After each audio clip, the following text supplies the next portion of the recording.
Hello and welcome back to K&S Tv. First on today, the news.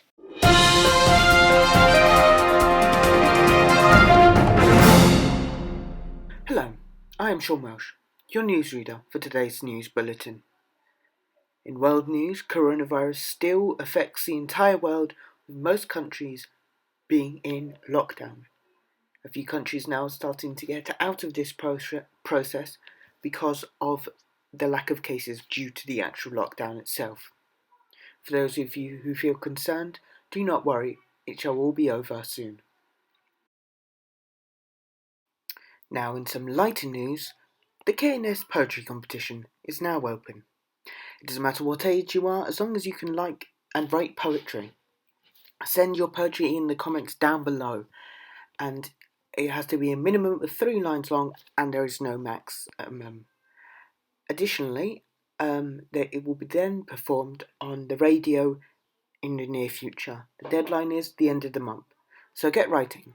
And that's all from me here at the K&S Newsroom. That's all from me now. I've been Shaun Welch. Goodbye.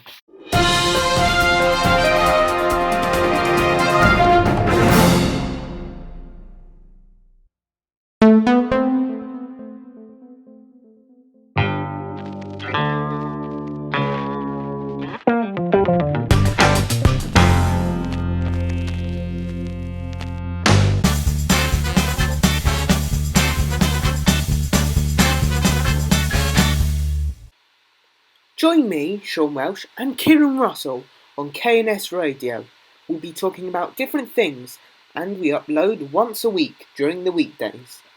Now on K&S TV, Nature Watch.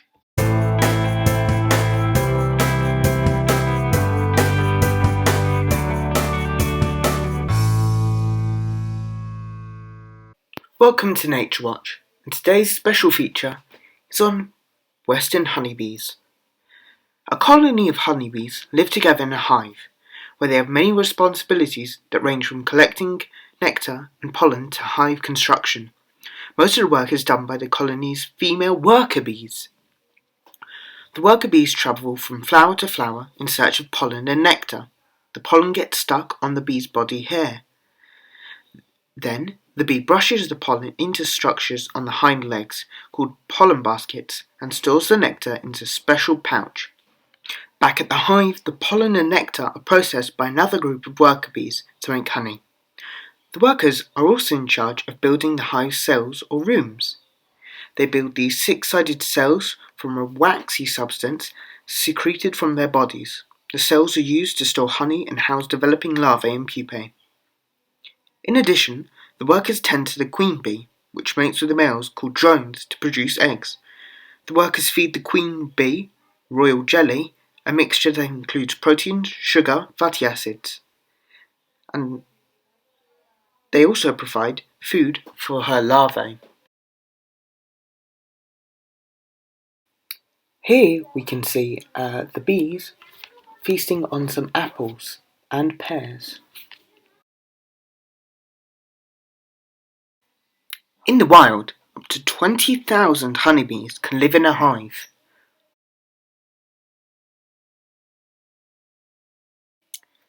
A western honeybee can grow up to from 10 to 18 millimeters. Queens can grow from 18 to 20 millimeters. When a worker honeybee locates a food source, she returns to the hive to share the news. If the food is located up to 25 meters away, she does a round dance. If the food is 25 to 100 meters away, she does a waggle dance. The direction of which honeybee moves while performing the waggle dance tells the other bees where to go and find the food source.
This has been an in-depth look into Western honeybees. That's all from us today here at Nature Watch. Goodbye.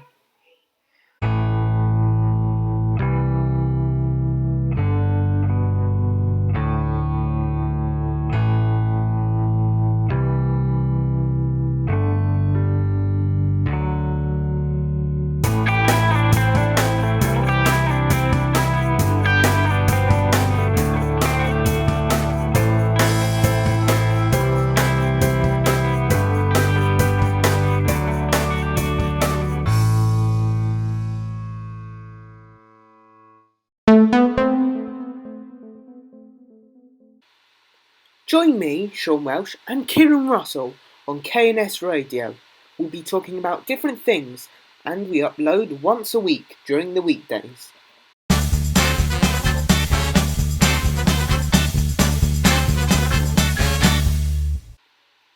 Are you any good at poetry?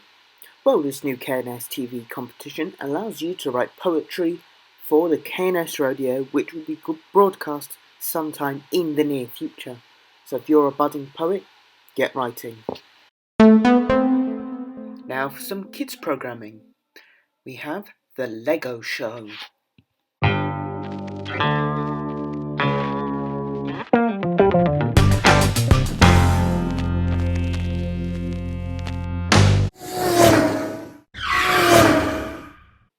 Hello, my name is Robert Harker and welcome to The Lego Show. Hey, what's that?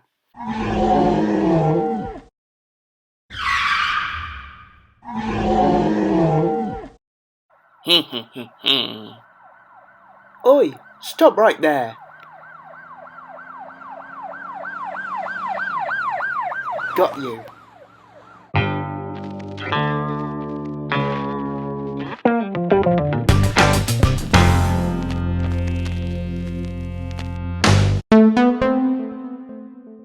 Now on our kids slot, some jokes.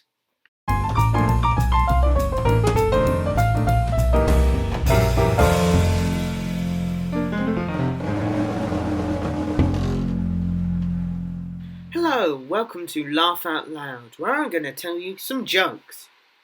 What did the rabbit say to the school librarian? Can I borrow this book?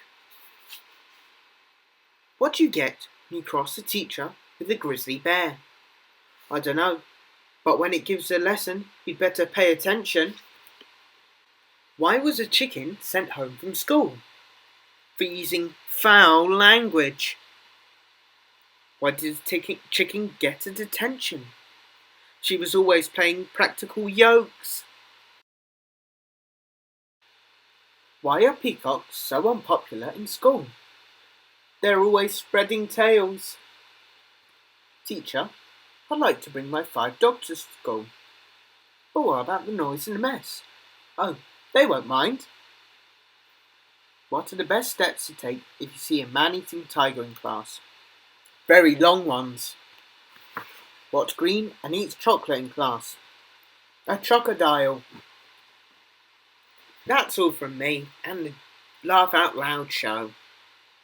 See you next week.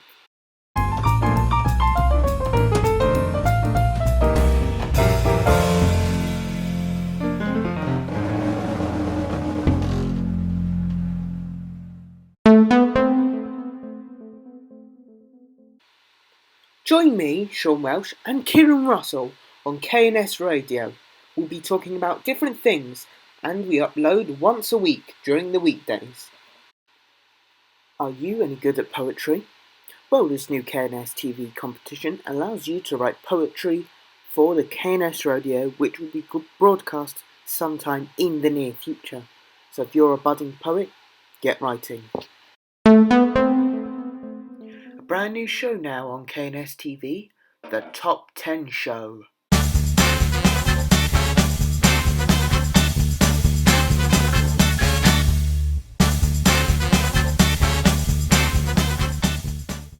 Welcome to the Top 10 Show with your host, Shaun Welch. On today's programme, we'll be looking at the top 10 largest countries in the world. This is based on landmass and not population size. So let's get to it with number 10, Algeria. Algeria is the largest country in Africa, and the country itself is situated in the north. It is a total area of 2,381,740 square kilometres. At number 9 is Kazakhstan. It's situated in Asia and has a total area of 2,724,900 square kilometres. At number 8, Argentina in South America. Its total landmass is 2,766,890 square kilometres. Now at number 7, we have India.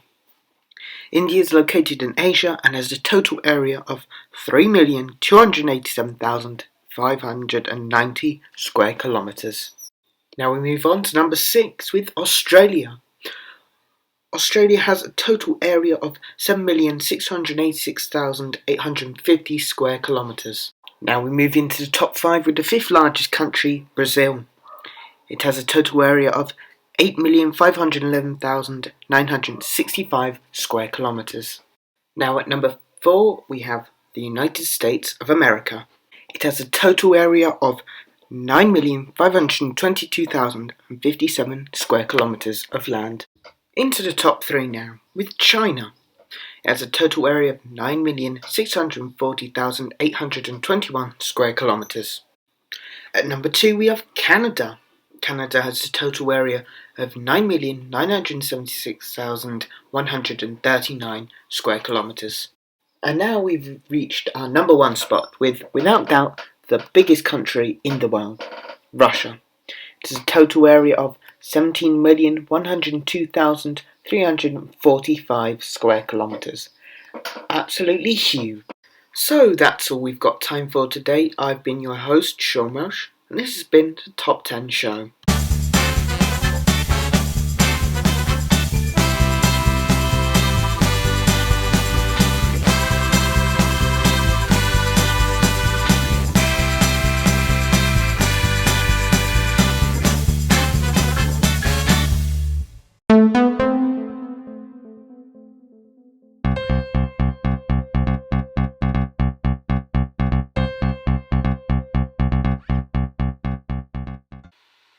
Join me, Shaun Welch, and Kieran Russell on K&S Radio. We'll be talking about different things, and we upload once a week during the weekdays. Are you any good at poetry? Well, this new K&S TV competition allows you to write poetry for the K&S Radio, which will be broadcast sometime in the near future. So if you're a budding poet, get writing. Now on K&S TV, The Gadget Show.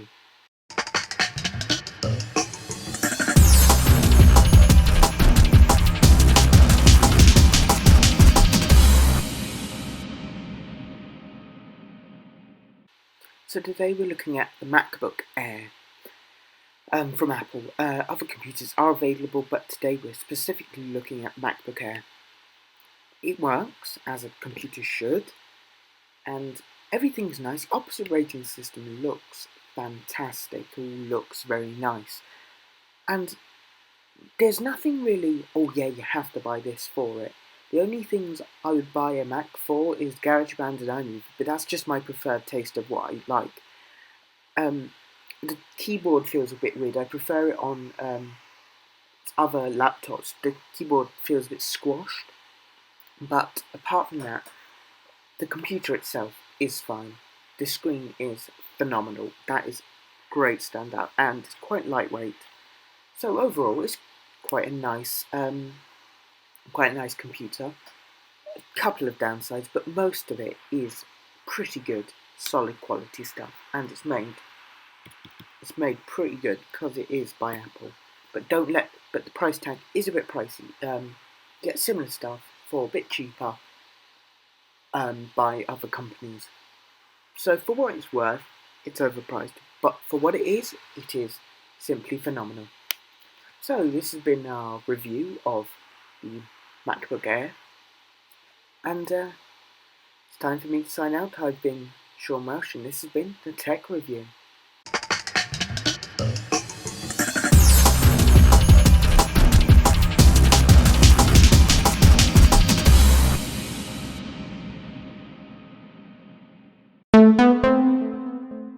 So that's been all from us today here at K&S Tv.